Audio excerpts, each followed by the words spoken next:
All right, so we talk about how videoing yourself shooting and training can be a really good tool for yourself just to basically see exactly what you're doing, especially if you drop it into an app kind of like this one where I can play it frame by frame and look at specific types of behaviors. And so I think a lot of the time, people either see themselves on video do something or they get told in a class that they're doing a specific behavior, and this is all news to them, right? Like they don't know that they're actually doing this one thing. And so this is where video, I think, can really help.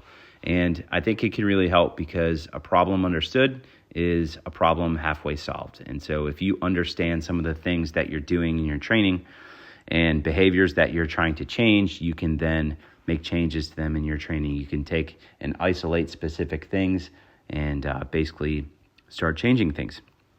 So there was one thing in particular, a couple little things on the stage that I didn't like, but there was one thing in particular that I would say was the big boo-boo, and watch it here in full speed, was right here.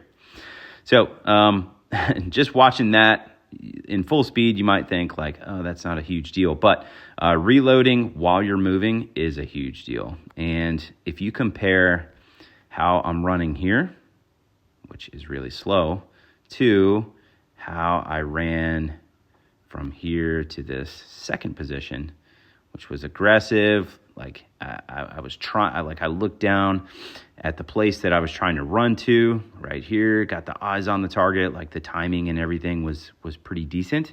Compare that to this.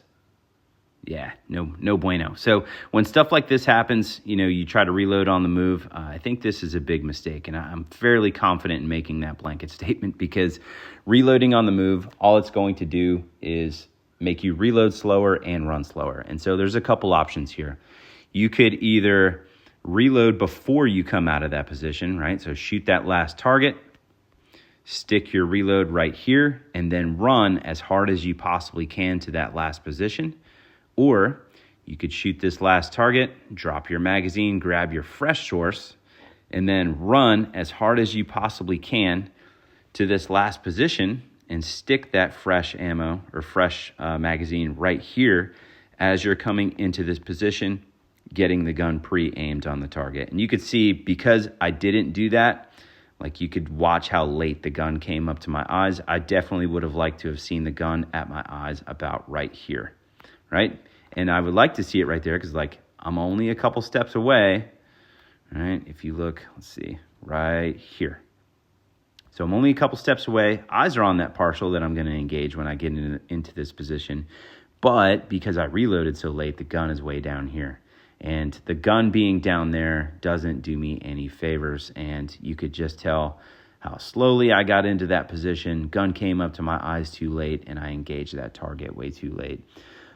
Things like this might not seem like a huge deal, but if you do little mistakes like this over a larger course of fire, it ends up being instead of costing you maybe a second like it did here, second to a second and a half, you make a couple little mistakes like this.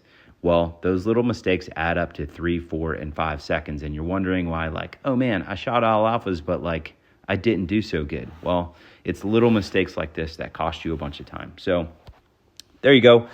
This is kind of what I look for in videos when I drop them into this app. I'm looking for specific behaviors that I would like to change in my own training.